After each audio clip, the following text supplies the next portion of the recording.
Hello, everyone. All right. Yeah, So for One those, Woman Shop. yes, for those of you who don't know, so One Woman Shop is a resource hub and community for female solo business owners. I'm Sarah, and on my other side here is Cristina.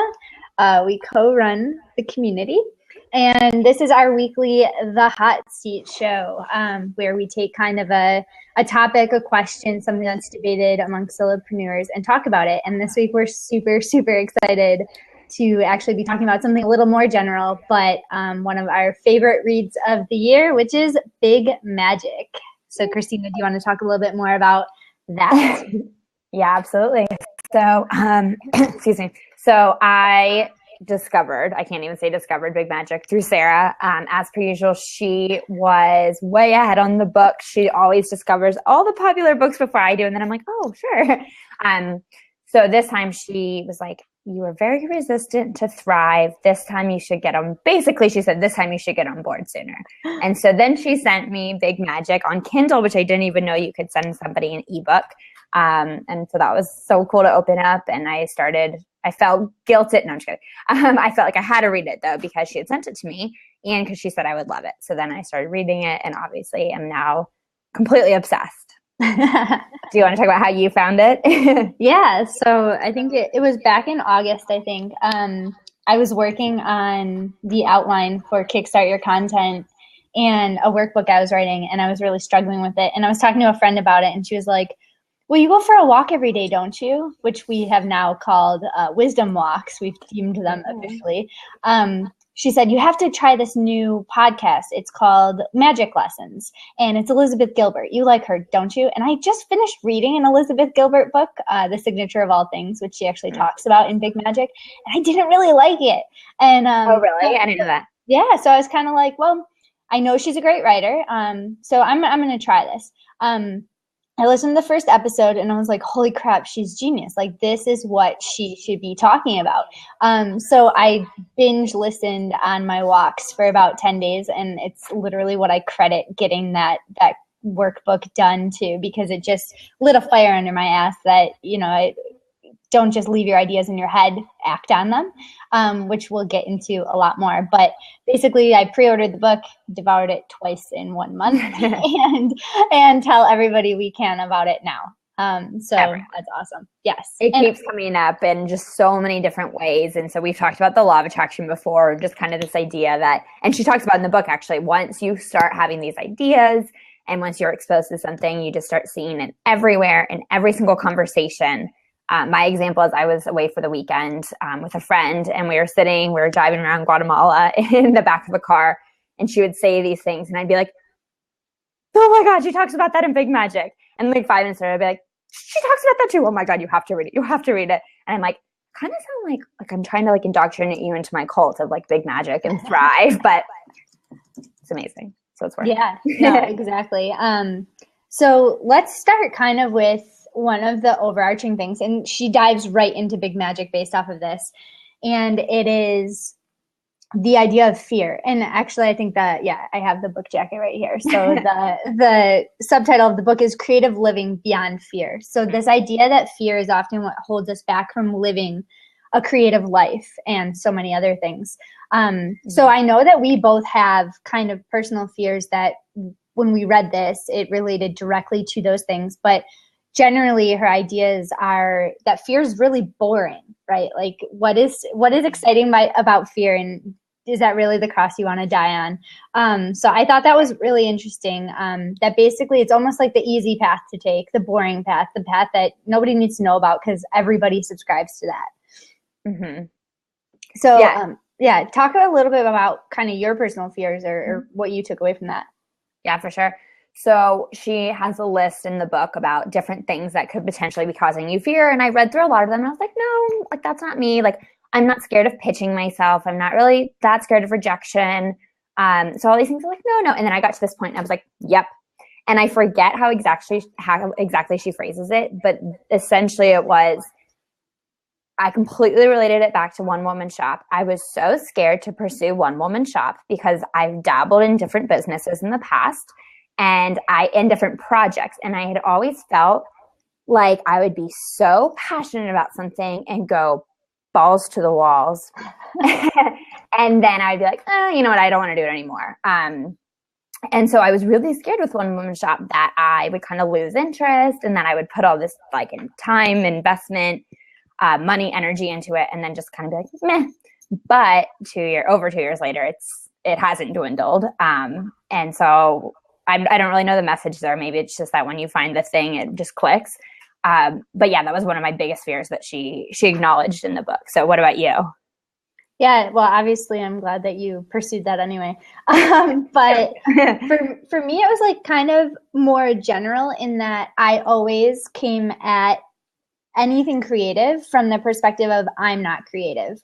And we kind of talked about this like when you interrogated me about my past, and I shared that I was actually an animation major going into college. And that was a place where that crept up a lot of like, I'm just not creative enough for this. I'm not good enough for this. And I think the fear when it came to creativity was that I totally ruled out the fact that I could be creative because I looked at it as like a competitive pursuit. And it was always, I'm not creative enough to do this. I'm not creative enough to do this better than XYZ.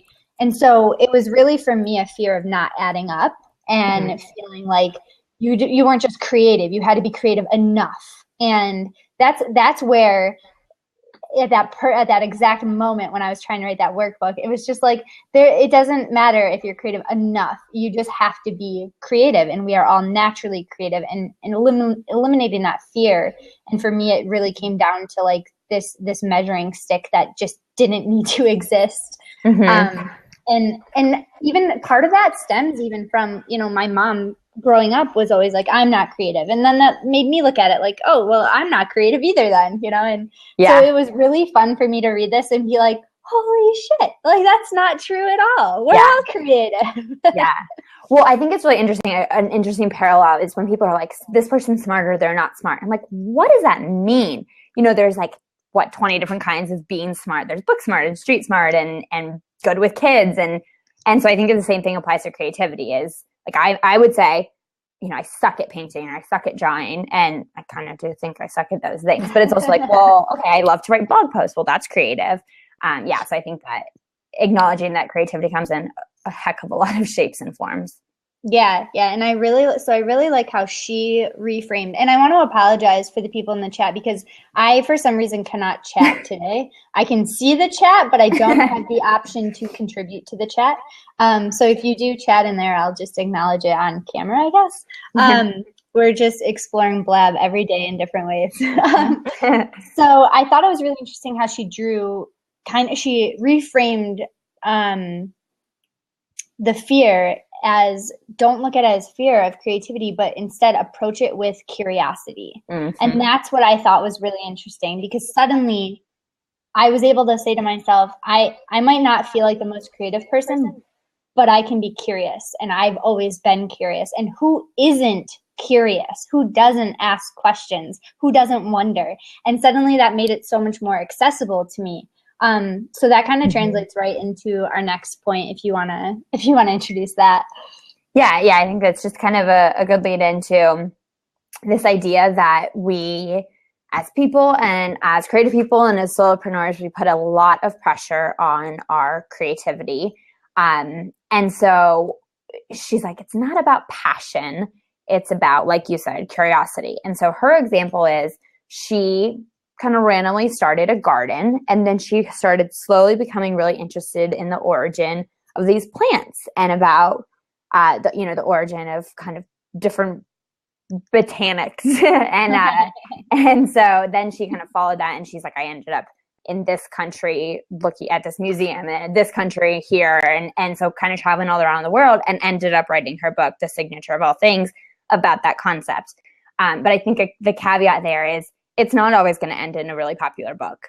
It might be something that you're really curious about, and it ends in you being really curious about it. So like my example is, every single time that I watch SVU or The Good Wife shout out. We love it. I know Jenny does too. She's here. Obsessed. My mom loves it as well. But I always end up Googling like 20 different things about the legal system, and I'm so fascinated. And the reality is that's probably not going to take me anywhere. Like, I'm probably not going to become a lawyer because I was watching The Good Wife, but it might spark ideas that I then relate back to One Woman Shop. And so I guess my other example, and then I'll let you jump in, is, I signed up for the Skim. And so it's, if you guys aren't familiar, it's basically like a digestible email every morning that kind of rounds up world events. And so I was curious about, obviously, world events. So I signed up for the Skim, and then I end up really learning a lot about how to kind of business strategies from the Skim, because they're doing such a spectacular job with like incentivizing sharing and their branding. And so I end up writing this post about it, which I just pitched to a site. And so it's like that little ounce of curiosity led to a post that might now be published on some site. Yeah. Do you have any cool examples of following a little thread? It's the same idea of, with every book I read, I'm one of those people that will read from the dust cover to the very last word on the very last page, because I need to just kind of devour everything about it. And so I did just recently read a book that took place in Africa, and I was like, I don't even know where this place is on the map. I find myself Googling all this kind of stuff, and it's that same path where you're just kind of like, there is no end goal here, but it's super interesting. It relates to what I'm curious about right now, and there's always that nugget that you might find that you can use later. And we'll kind of get to that whole paradox of the fact that sometimes it just doesn't matter. But the idea of curiosity is really, I think, what's important, and just asking those questions. And another way that we've talked about this really is when it comes to the advice of following your passion, or hiring based on passion. And so I really like the difference of kind of saying that the curiosity is more persistent, and it's more of kind of like, I don't want to call it a strategy, because I don't want to put that like weight on it, but it's just more of a reliable way of going about things than passion, which by nature is like that fiery, it's going to burn out energy. So I really thought that was interesting when you're looking at what you're going to pursue, looking at what you're most curious about, as opposed to what you are feeling super passionate about right now. And it's not to say that that's still not great advice, but it's a different way of looking at things. And I thought that was really cool. Well, I also like her point about passion, which is, by definition, if you're super passionate about something and you're like, it's the thing you can't live without, you're probably already doing it. So like, people being like, I'm going to find my passion, that doesn't even make sense as a question in some ways, because it's like, well, if it was your passion, you'd already be doing it. Mm-hmm. So, but I think that, there's a lot of flexibility there. And so I think that's a really great lead into one of our favorite points about your creative pursuits not necessarily needing to support you and not putting the pressure on it. So do you want to talk a little bit more about that? Yeah. So we've talked about this in probably a few blabs at this point, but what we've noticed with our one-woman shops and other solopreneurs in our community is that when you're working kind of from a place of financial burden, you do things a little bit differently. And the way she relates this is kind of when you're putting so much pressure on your creativity to pay the bills and to be your sustenance and to get you through every day, you almost take the fun out of it. You take the curiosity out of it, because you're putting so much pressure on it and expecting so much of it. And there's just going to be days when your creativity doesn't show up and inspiration isn't there.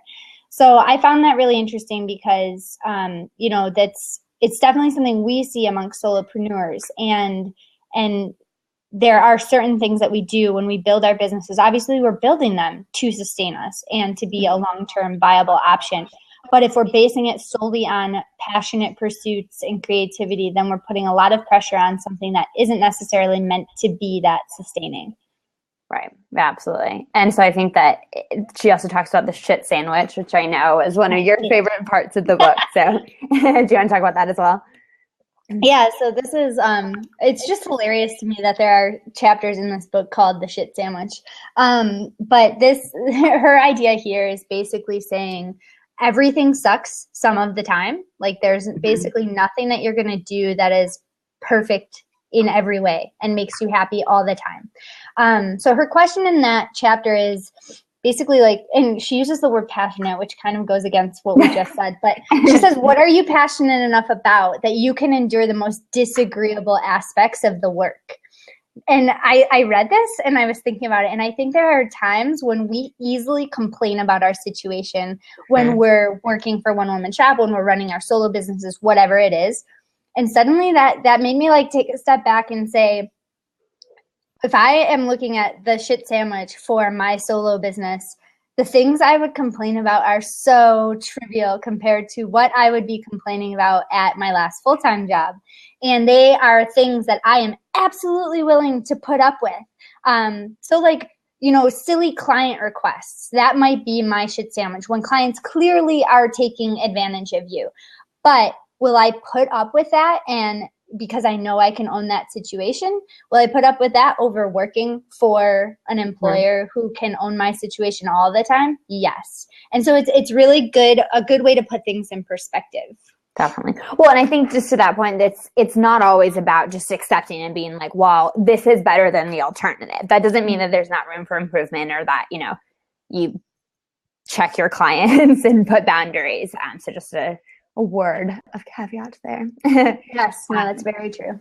Yeah. But I think that, the shit sandwich is like, she says, basically, she had a friend who wasn't willing to put up with kind of the toughness of being a writer. And so she's like, can I have your shit sandwich? Like, I'll eat it. I'll eat the leftovers because, you know, she's so committed to writing.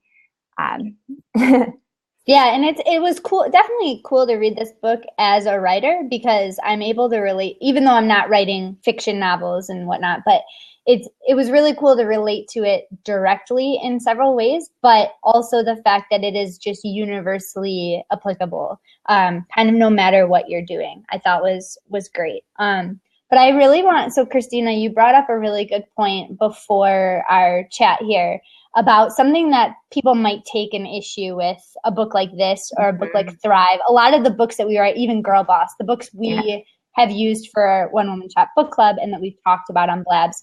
Will you share what that issue is?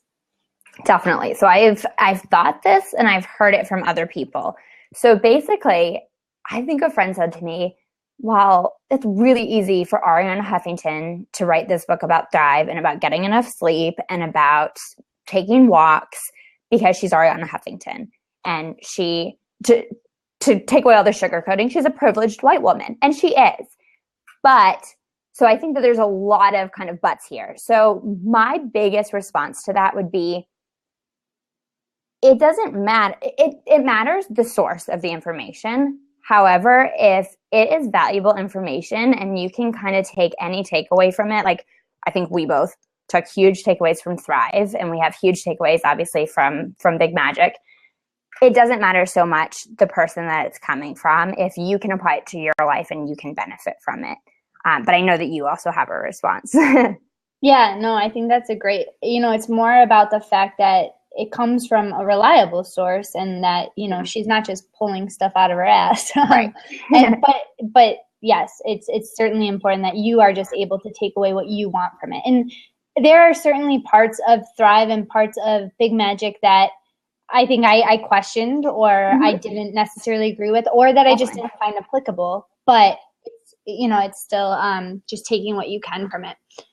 So my response to that really was about it being from these women is that they are writing it from where they are now, or have been for the last 5 years maybe, but they didn't write these books 20 years ago when they were where we are, learning these things, struggling with the same things, overcoming these hurdles. And so they're able to write these books from the perspective because they did go through a learning process and they've basically gained these life experiences. So it's really important, just like when we talk about the comparison trap, to look at the whole story as well. For sure. Yeah. So. Yeah. Well, so I'm curious. So you said, there's some things that you don't agree with necessarily in Thrive or Big Magic. And I think that that's really important because I don't think either of us wants to be the kind of person, we might be super gung-ho about these books, but I don't think we want to be the kind of person who's like, I am just going to take, this is the Bible, I'm going to eat it all up and not question any of it. So I'm curious. I definitely have some things from Big Magic that I'm like, I don't know, Elizabeth. But do you have any that you want to talk about? So the biggest thing that like made me pause, and I think so Jenny and Carey are here in the audience, and we will open seats soon, we promise. But Jenny and I kind of laughed about this when we first talked about it. She shares this story of a woman who I'm totally going to blank on her name now, but she was like out hanging laundry on a line and a poem moved through her. Like the wind brought this poem in and she literally absorbed it, ran inside and wrote it down. And so this idea that like inspiration will literally come in a wind gust and just kind of hit you, and you have a certain amount of time to absorb it before it's gone. So there were certain things like that where they were just kind of, for lack of a better word, like woo woo, and like, yes, this might be a true story, but it's, to me, like, I'm like, that's the exception, not the rule. And so it's a lot of like kind of what we talked about in our law of attraction blab. But like Jenny says, these goofy moments where you're just kind of like, well, is that legit? But I also have to say that Liz Gilbert does call herself out on some of her airy fairy stuff throughout the book. So I did appreciate that. But that was one of the big things where I was just kind of like, well, that's a cool story, but I'm going to take that with a grain of salt. Yeah. So what kind of things did you identify? So I want to say, I know that we're going to talk about paradoxes more towards the end, but I just think that that's a perfect example of Elizabeth. Like I've seen interviews with her and she's like, I can both think that like inspiration is like this little fairy that dances around and believe in evolution and science.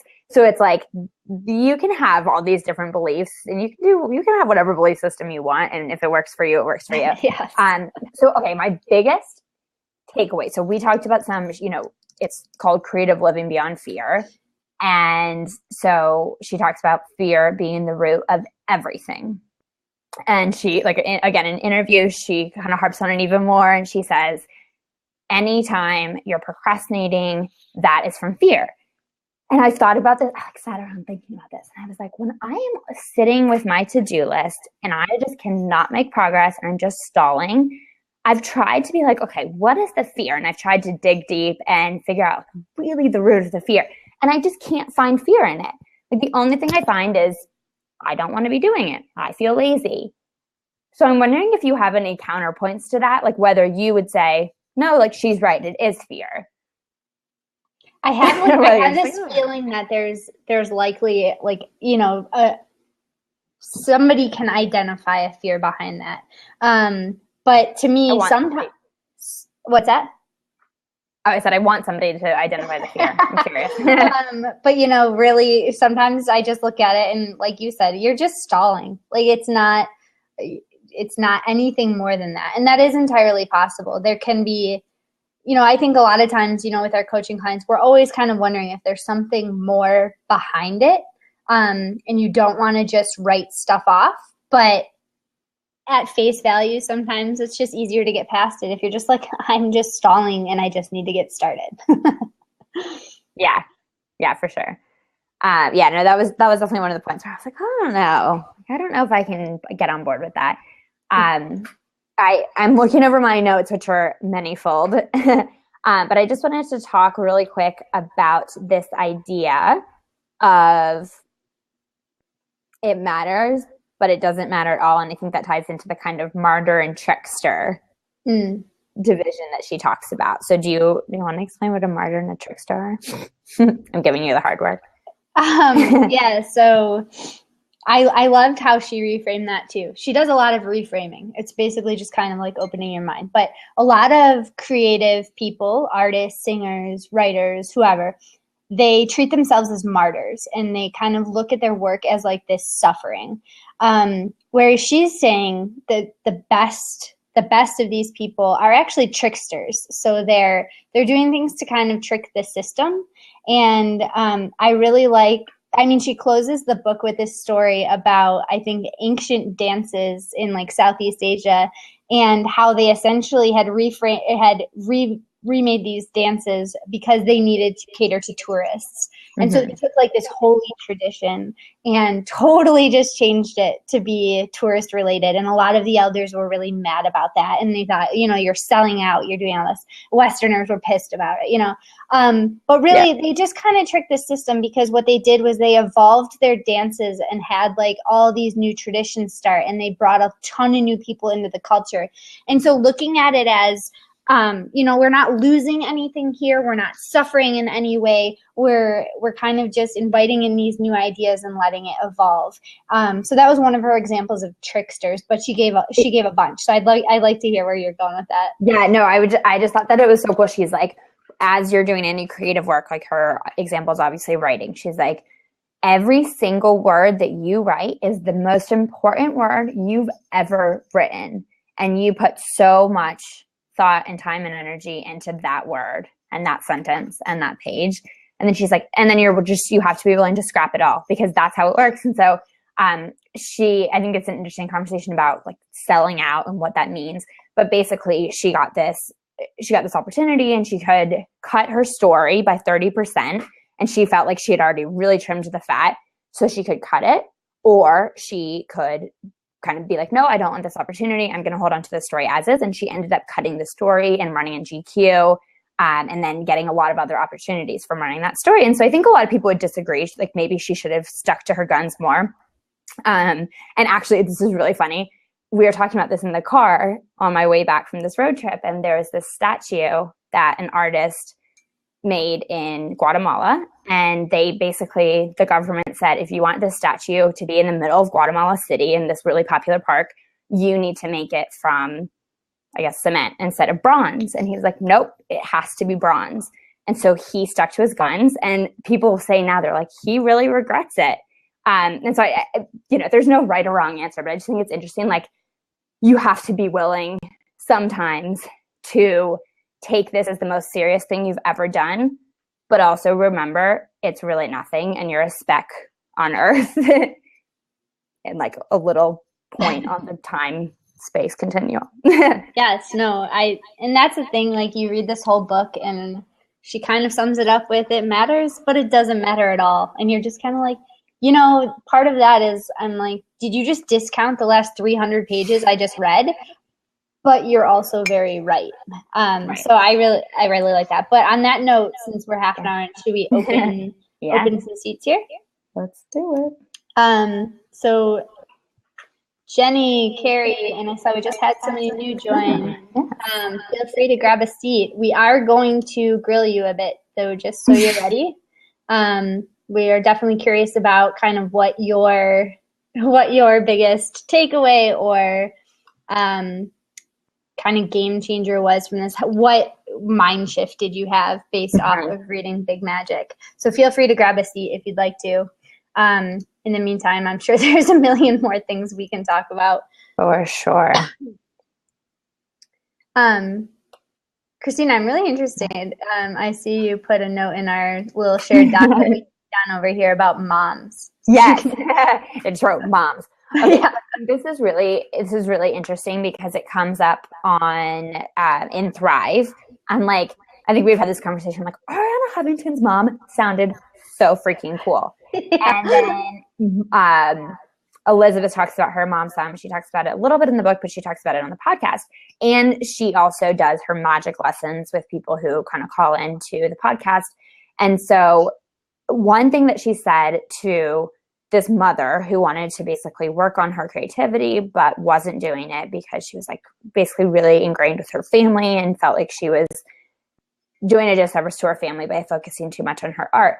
But basically Elizabeth says, and again, Elizabeth doesn't have kids. And so you could be like, well, Elizabeth doesn't know. Or you could be like, this is really wise advice and I'm going to apply this to my life, whether or not it comes from a source that really knows. Mm-hmm. So Elizabeth is basically like, when you work on your creativity, your children are going to see that. They're going to see a mom who's fulfilled, who's happy, and who's creative. And that kind of, I think by some form of osmosis, sinks in with your kids. And the other point she makes is, if you're not focusing all your time and attention on your children, they're going to have to figure out what to do with their time. And so they're going to have to basically fight against boredom. And I think we probably both agree boredom makes you creative.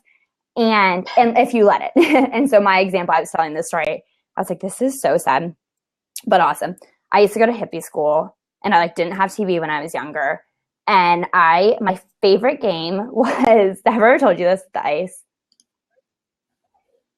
I don't think so. So I used to freeze a bowl of ice, and I would take a bead, and the bead would ice skate on the ice for an hour or 2 or 5. And it was like a little ice skater. And that's like seriously, a bowl of ice and a bead. And, but it was because I had to get creative, because I wasn't constantly bombarded by TV or kind of overshadowed by my mom. And so I just think it's an interesting point. I'm not a mother, you're not a mother, but we have mothers, and maybe we'll be mothers one day. And so it's just kind of an interesting thing about how creativity is passed down within generations. And you talked about it too, about your mom and how you kind of absorbed some of her thought processes about creativity. Yeah, absolutely. Hey, Jenny. Good morning, ladies. Good morning. How are you? Good. I'm fab. How are you? Excellent. Your internet is stellar today, Cristina. It's really exciting. You haven't broken up at all. I'm so happy. Thank you. Whatever you're doing, credit for that. You're standing in the right position. Yeah. Or something. Do not move. I love it. The Guatemalan miracle. All right, so Jenny, you had the opportunity to kind of grill me I did. at the end of October on the Audacity Lab Big Magic Blab. That's a lot of words. So let's turn the tables. And I know you obviously contributed to that conversation, but tell us a little bit about kind of how you were influenced by the book. Well, you and I had talked about the fact that when I first started reading this book, it came with a big eye roll because it's magical, and you guys know I'm pretty not magical. And so when I was first listening, not at all, right? I was first listening to it, I was struggling. I was like, okay, this is so woo. I can't get my head around it. And then, I found the woo around instead of the work around to manage it, to kind of be playful with it. And it really worked. So there were a couple things that not only resonated with me, but has really helped me in writing my book right now. The first one was the letter she writes to fear. Did you guys already talk about that? Mm-mm. Go for it. No. So she has this thing where she's saying, okay, me and an idea and fear are getting in the car and going on a road trip together to create our creativity, right?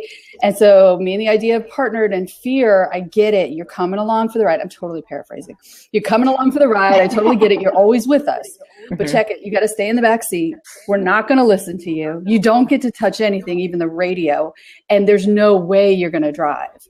And I really love that because it resonates obviously with my message and what I do, but it also was just a really pithy way of showing how this doesn't have this magical stuff that she's talking about can be playful, and you can look at it that playful way. And so that made the rest of the book more accessible to me, which is really helpful, and also practical. It made it more practical.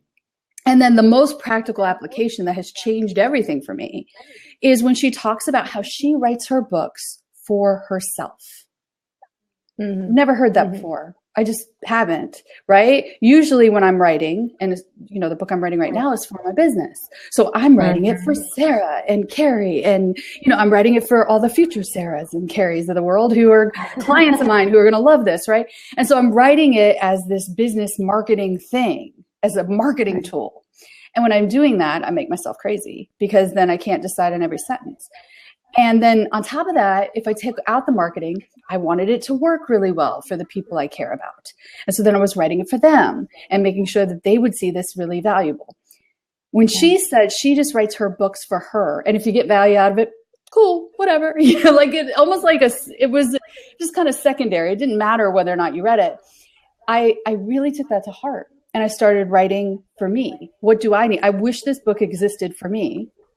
And so that means every sentence is right if it resonates with me. And that's just mind-blowing to me.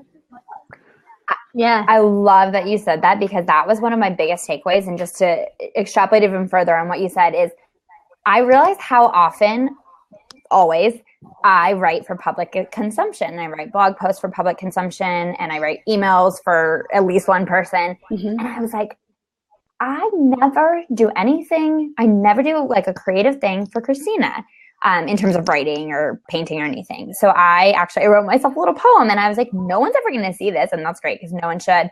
But it was I was like, wow, this is mind blowing. I don't have to share it. Well, and even if you do, this is the irony of the whole thing.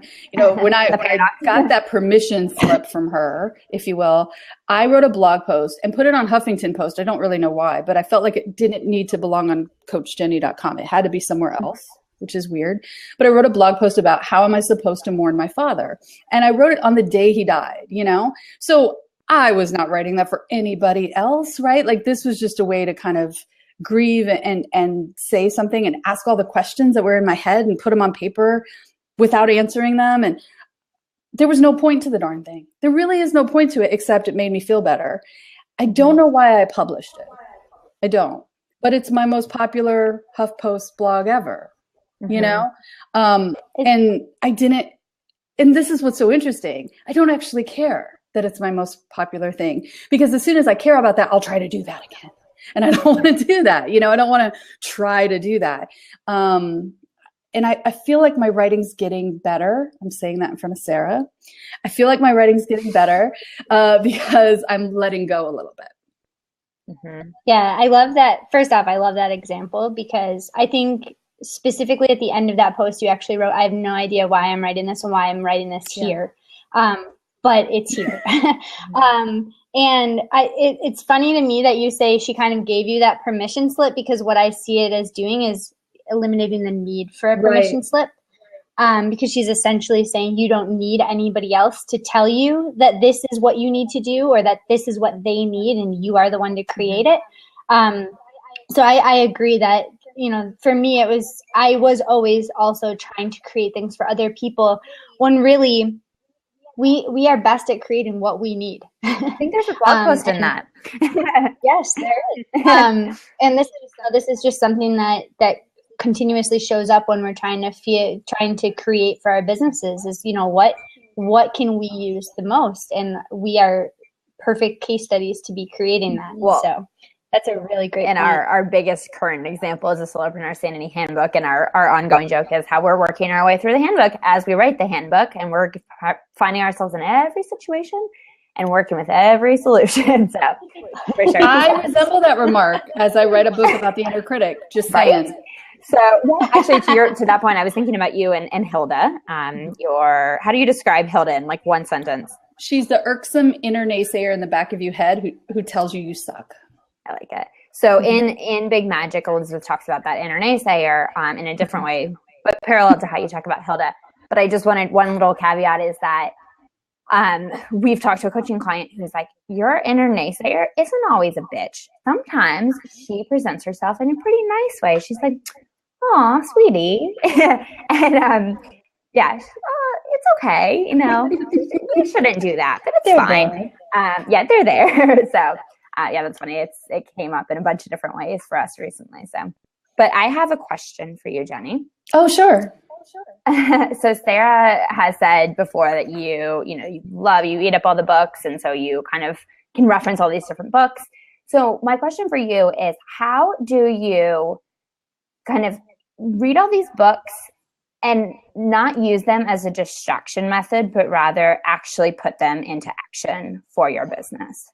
Okay, so the first truth is when I devour books, I don't do it sleeve to sleeve or jacket cover to jacket cover like Sarah does. I'll be really clear about that. There are only a couple books this year that I've done that with. You guys obviously know it's Essentialism, which I know is your upcoming book. I'm very excited. So that's one of the few that I've read more than once. And Big Magic is another one, right? Where I've really devoured it. So for the most part, I look at a book like a website. I don't need to read every page of the website. I need to read the bits I need. So I really dive in to the table of contents and explore it like a resource.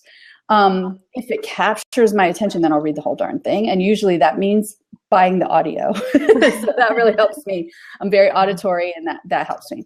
But to make sure it's not a distraction, I look for the books that I need right now, given what I'm doing right now. So I'm making sure that those books make sense, right? So the books that I'm talking about, which are darn similar to the books you guys are talking about. I'm noticing. I love that.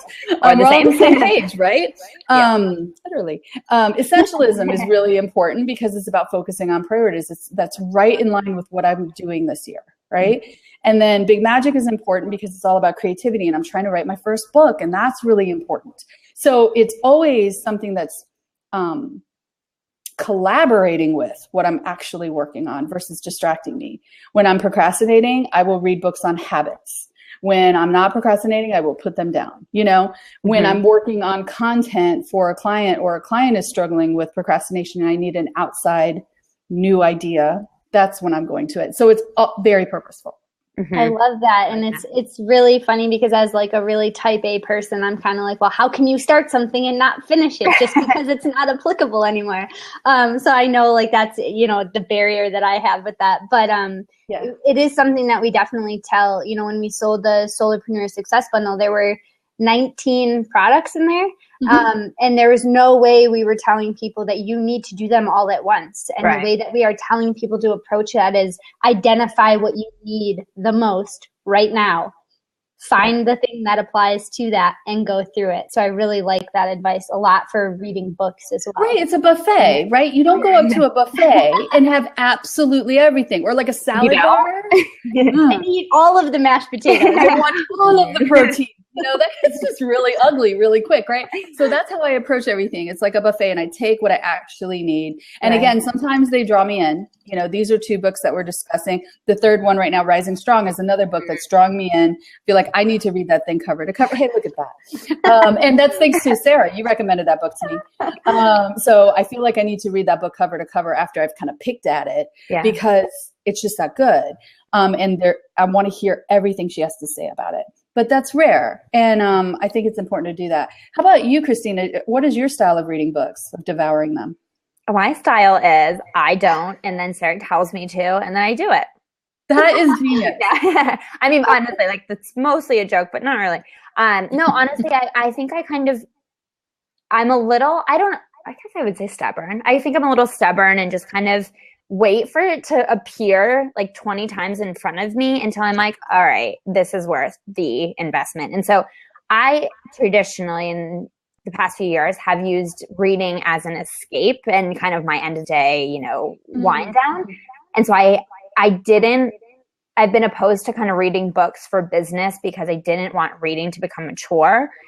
However, then I read books like Thrive and Big Magic, and I'm like, this is the greatest thing ever, and it's not a chore. So, but I was that's also because business is now just a pure joy for you too. So I'm noticing that, you know, so your business is actually, you know, not work, right? It's not the grind. It's something you want to do. So feeding that business with more knowledge is exciting. Yeah, for sure. And I think it's important to remember that not every book has to be like, this is the super actionable takeaway. It can be like, I'll read Big Magic and I'm like, creativity is the bomb. This is so cool. I'm going to go work because I want to be creative.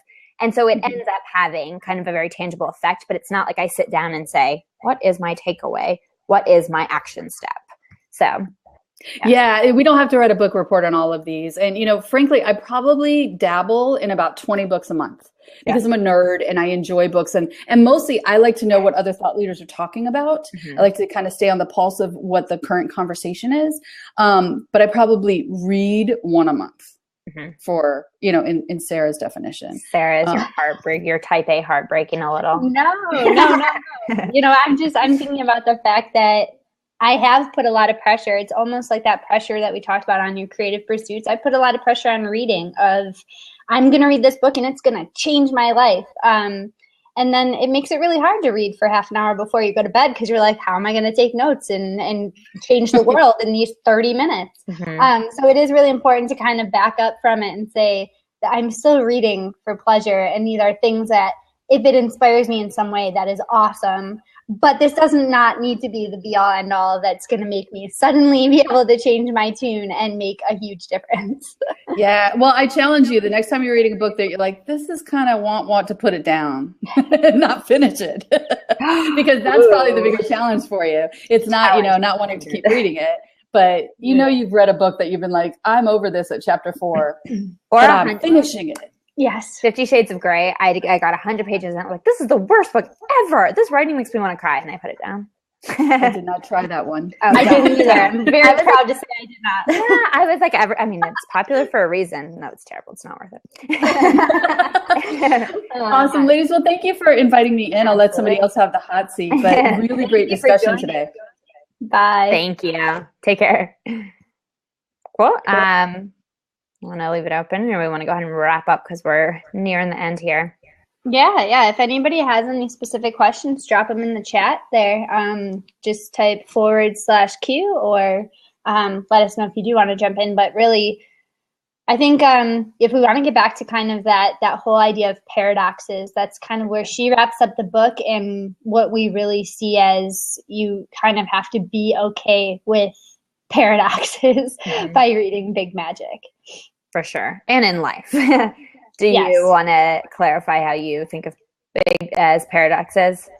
Yeah. So, I mean, her entire conclusion is basically saying this matters, but it doesn't matter at all. And this is everything, but it's nothing. And one of the things she says during the book that really, expresses that is that to her creative expression is the most important thing in the world to me if she wants to live artistically. But it also has to not matter at all if she wants to live sanely, which I think is really important when we talk about business, when we talk about creative pursuits, that yes, it matters immensely, but it also doesn't matter at all if we want to maintain that sanity, which is what we are all about in December and beyond.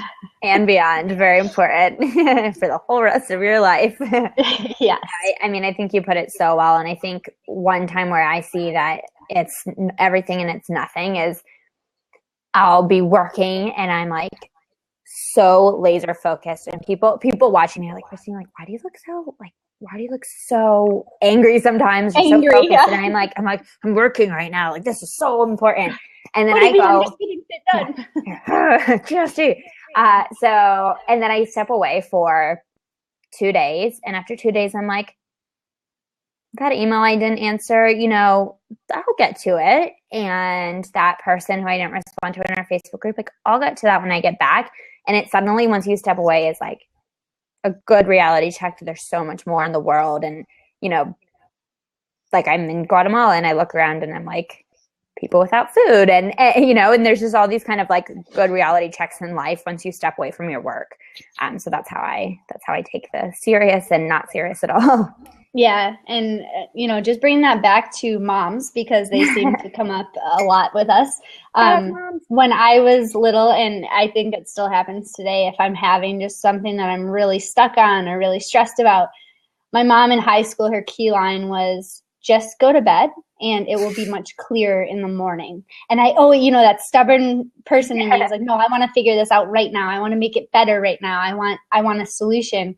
But she was always right. Just that taking that step back. And in that moment, it seemed like the most important thing. And if it didn't get resolved, it was going to end everything. But you wake up in the morning, and obviously sleep is important, but you wake up in the morning after stepping away from it, and you do realize that, wow, it didn't matter nearly as much as I thought it did. I'll try not to keep going too long, but yeah, I was just going to say the same thing with meditation is like that reset where you're like, wow, that thing that I was like staking my claim on, that I was like, I'm right, and this is important for me to take a stand on. And you spend 5 minutes meditating, you're like, seriously, Christina, like, was that really the thing you want to like to take a stand on? And so I think it kind of gives you a lot of perspective to take those breaks. That's a solopreneur sanity plug, people. Yes. So Christina and I are busy at work building our solopreneur sanity handbook and practicing what we preach as we write it day in and day out. So that'll be available in the new year, but head on over to onewomanshop.com/blog, because this month we are talking pretty much strictly about solopreneur sanity topics on the blog. So we'd love to see you there. But otherwise, we'll be here on Blab next Wednesday at 11 a.m. Eastern. And we can't wait to see you there. Bye, guys.